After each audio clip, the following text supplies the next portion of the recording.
Hey guys, I know it's been a while. I have the AC running here in the garage. That's the high-pitched noise you hear, but I wanted to go over what I did here is I'm disassembling my factory throttle body, the one that came on the vehicle when I bought it, and I'm going to do a rebuild on it. And there's plenty of videos out there of people rebuilding their throttle bodies, so I'm not going to go over with you on how to do that. What I really wanted to do is show you the new seals and the old seals, the difference, just visually looking at them. I haven't seen any videos really go over that. And I also wanted to show a little quick video of the biss screw, which nobody really ever seems to go over in their videos either. Now, the old seal, throttle body seal here, this is the old one, this is the new one, and it's going to be really hard to pick this up on camera.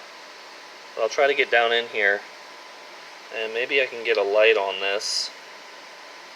See if I can get a light on that. There we go. Without measuring the diameter, you can kind of see the difference. The old one has kind of shrunk up. The rubber or whatever is in here, this O-ring, has shrunk up from the factory over the years, and now it's not sealing around the shaft anymore, which here is your shaft. It's not sealing around that anymore. And this new one here, you can kind of see that the rubber is thicker, and it's not going to show up on camera, but I'll flip them over here. Just the angle of the rubber too, it's more towards the center. Over time, I'm sure they just shrink and dry up, and they're not able to seal.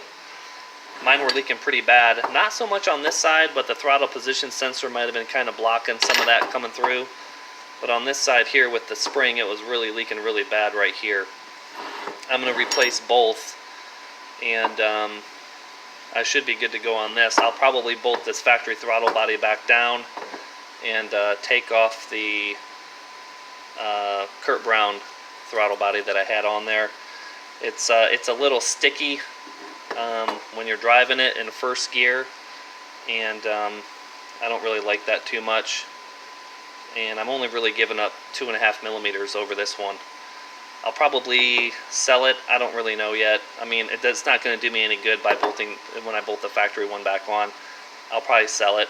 If anybody's interested in it, I'll give you a pretty good deal. I mean, it's barely used, obviously, but like I said, the throttle plate is a little sticky on it. But that's about it. You know, maybe you know a trick on how to get the Kurt Brown throttle body butterfly to not stick at closed throttle. If you do, great.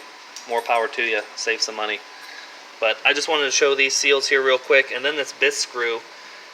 Mine was leaking really bad out of this biss screw.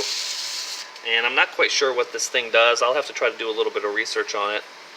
But this O-ring right here dries up and causes it to leak. I ordered a new biss screw and O-ring from STM, and you probably don't actually need a new biss screw. You can probably get away with using the factory one and just putting the O-ring on the biss screw that's on your throttle body, but I wanted to have new stuff. I'm weird like that.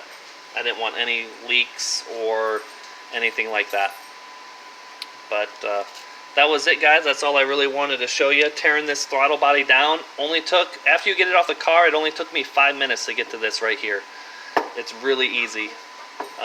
Snap ring, washer, 2 screws for the butterfly, and the shaft comes out. It's really, really simple.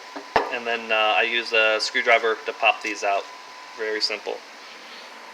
What you doing, buddy? Hi. Say hi. Okay. Alright guys, that was it. I'm going to go ahead and put this back together, and I'll update with another video later. Thank you.